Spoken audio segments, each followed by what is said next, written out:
दोस्तों हम आ चुके हैं नेशनल स्कॉलरशिप पोर्टल के ऑफिशियल साइट पे। और दोस्तों यहाँ पे बहुत सारे स्टूडेंट के साथ प्रॉब्लम आ रही है, तो ये इमीडिएट वीडियो आप तक पहुँचा रहा हूँ। यहाँ पे आप देख सकते हो, ये स्क्रीनशॉट मेरे पास अवेलेबल है। यहाँ पे आप देख सकते हो कुछ प्रॉब्लम्स यहाँ पे आ रही है स्टूडेंट के साथ। बेसिकली कुछ ऐसे स्टूडेंट है जिनका इस तरह का स्टेटस शो कर रहा है, जैसे कि आप देख सकते हो ये pending for succession generation under ministry का कोई स्टूडेंट का payment file rejected by the agency, और कुछ स्टूडेंट का तो under processing with bank for payment यहाँ पे बहुत दिनों से शो कर रहा है, पेमेंट अभी तक नहीं आई। और मोस्ट ऑफ द स्टूडेंट के यहाँ पे पेमेंट भी फेल होते जा रहे हैं, यहाँ पे देखने को मिला है।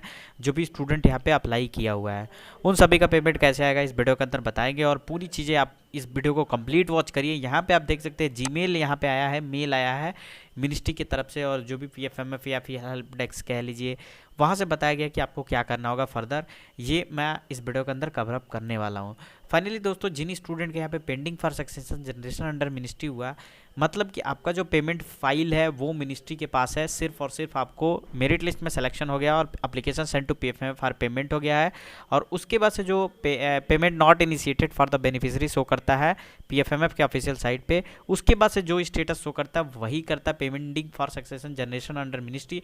तो इस वाले जो स्टेटस में है pending for succession generation under ministry, इस वाले स्टेटस से लेके पेमेंट सक्सेस होने तक आपके बैंक अकाउंट में लगभग आपका यहाँ पे 1 महीने का पूरा टाइम लगता है, यहाँ पे आप देख सकते हो।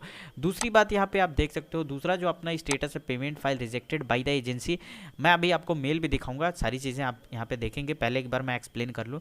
Payment file rejected by the agency मतलब जो आपकी एजेंसी है जहाँ से पेमेंट आपकी फाइल को एक्सेप्ट किया जाता है, रिजेक्ट किया जाता है, वहाँ से पेमेंट फाइल आपका रिजेक्ट किया गया है। रिजेक्टेड रीजन मतलब ये नहीं कि आपको पेमेंट नहीं मिलेगा, आपको पेमेंट फाइल रिजेक्ट हो गया तो आपका पेमेंट रिजेक्ट हो गया। पेमेंट फाइल रिजेक्टेड का मतलब ये होता है एक पर्टिकुलर टाइम ड्यूरेशन रहता है, उतने टाइम के अंदर ये फाइल को यहाँ पे किया जाता है। अगर वहाँ पे कोई ना कोई टेक्निकल इशू हो गया या फिर कोई यहाँ पे ऐसा हुआ कि ड्यूरेशन बढ़ गया, तो सारी पेमेंट फाइल को रिजेक्ट कर दिया गया जाता है, और फिर से यहाँ पे नई टोकन नंबर जनरेट के साथ साथ आपको नई यहाँ पे फाइल देखने को मिल जाती है। और फिर आपका यहाँ पे पेंडिंग फॉर ये स्टेटस फिर कन्वर्ट हो जाता है pending for succession generation under ministry, और उसके बाद से ये होने के बाद से फाइनली आपका स्टेटस ये हो जाता है। ऐसा नहीं है, जरूरी नहीं है कि पेंडिंग के पास से पेमेंट फाइल रिजेक्टेड ही होता है in any case, but maximum cases में आपका under processing with bank for payment हो जाता है।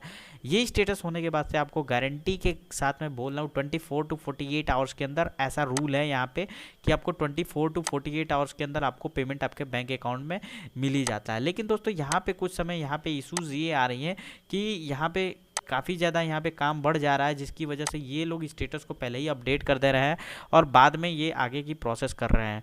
मतलब कि ये जो under processing with bank for payment है, इसमें 1 वीक का भी टाइम लग रहा है अभी इस ईयर, मतलब इस प्रीवियस ईयर में। लेकिन जो इस ईयर के स्टूडेंट को पेमेंट मिलेगा सेशन 2022-23 का, उनका यहाँ पे 24 टू 48 आवर्स का ही टाइम लगेगा। लेकिन जो पिछले वाले स्टूडेंट है उनमें काफ़ी ज़्यादा काम है, और इसके लिए ऐसा नहीं है कि आप ही का काम किया जाएगा, सेशन 2022 वाले 23 वाले स्टूडेंट के लिए भी काम किया जाता है, जिसकी वजह से टाइम यहाँ पे ड्यूरेशन काफ़ी लगता है। इसी की वजह से आपका मैं यहाँ पे 24 टू 48 आवर्स के अंदर न आके यहाँ पे 1 वीक मैक्सिमम 1 से 2 वीक के अंदर ये पेमेंट आपको यहाँ पे बैंक अकाउंट में देखने को मिल जाएगी।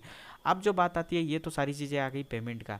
सपोज डेट आपका पेमेंट भेजा गया है एनएसपी या पीएफएमएफ की तरफ से और पेमेंट आपका फेल हो गया, फिर आपको क्या करना होगा, फर्दर यहाँ पे क्या स्टेप्स फॉलो करने पड़ेंगे, वो चीज़ें मैं बता देता हूँ। कुछ मेल्स भी आई हैं मेरे पास, यहाँ पे आप देख सकते हो, जैसे कि ये स्टूडेंट यहाँ पे मेल किया हुआ है, यहाँ पे इनका देख सकते हैं सारी चीज़ें।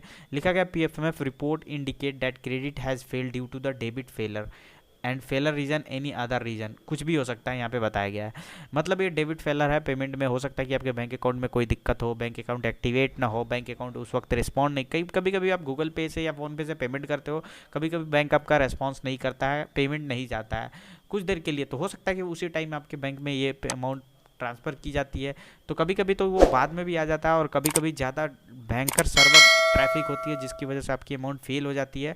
और फेल होने के बाद से ऐसा नहीं है कि आपको दोबारा ये पीएफएमएफ सेंड करेगा, उसके लिए आपको क्या करना पड़ेगा, कुछ नहीं करना पड़ेगा फर्दर। ये फाइल ऑटोमेटिकली जहाँ से जो पेमेंट, ये एक मीडिएटर होता है पीएफएमएस, जो मेन पेमेंट आता है, जैसे कि हम जो बैंक होता है वो मीडिएटर होता है, हम बैंक के पास पैसे लेके जाते हैं दूसरे अकाउंट में ट्रांसफ़र के लिए, अगर ट्रांसफ़र फेल हो गया तो फिर पैसे हमारे ही पास रहेंगे, तो फिर पैसे को आपको बैंक में देना होगा, फिर बैंक वाला दूसरे अकाउंट में ट्रांसफ़र किया करेगा, ये सीन होता है। लेकिन अगर आप मीडिएटर की तरफ पीएफएमएस काम करता है, एक बार पेमेंट फेल हो जाती है तो फिर पूरा पेमेंट फाइल, मतलब जो पूरे पैसे होते हैं पेमेंट फाइल, वो फिर से मिनिस्ट्री के पास चला जाता है। फिर पेमेंट फाइल को कंप्लीट करती है मिनिस्ट्री और फिर से नया टोकन नंबर या फिर वही टोकन नंबर का ड्यूरेशन देख के फिर आपको ये पीएफएमएस को सेंड करती है, फिर पीएफएमएस भेजता है, फिर आपकी पेमेंट आती है।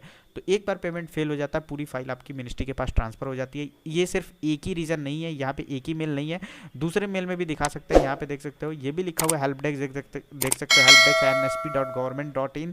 ऐसा नहीं है कि फर्जी मेल का स्क्रीनशॉट है। यहाँ पे आप देख सकते हो ये भी लिखा है काइंडली कॉन्टैक्ट, यहाँ पे मिनिस्ट्री डिपार्टमेंट, जो भी आपके डिपार्टमेंट है, डज नॉट कैंसिल डिपार्टमेंट, आप स्टेट स्कीम है या फिर मिनिस्ट्री है, मैक्सिमम तो यहाँ पे सेंट्रल स्कीम की ही बात कर रहा हूँ। और एक और चीज़ यहाँ पे है कि बहुत सारे स्टूडेंट के अकाउंट ब्लॉक हो गए थे या फ्रीज हो गए थे या फिर जो भी चीज़ें कह लीजिए, उन सभी स्टूडेंट का भी यहाँ पे वही प्रॉब्लम आ रहा है। आपको मिनिस्ट्री से कांटेक्ट करना चाहिए। ऐसा नहीं है कि पीएफएमएस आपको फिर से पेमेंट भेजेगा, सारी पेमेंट फाइल उठ के आपकी मिनिस्ट्री के पास चली जाती है। आप खुद ही 3-4 मेल देख लिए, रिस्पॉन्स यहाँ पे पढ़ सकते हैं। तो आई होप आप सारी चीज़ें समझ पा रहे होंगे। तो मिलते हैं नए वीडियो के साथ। जय हिंद, वंदे मातरम।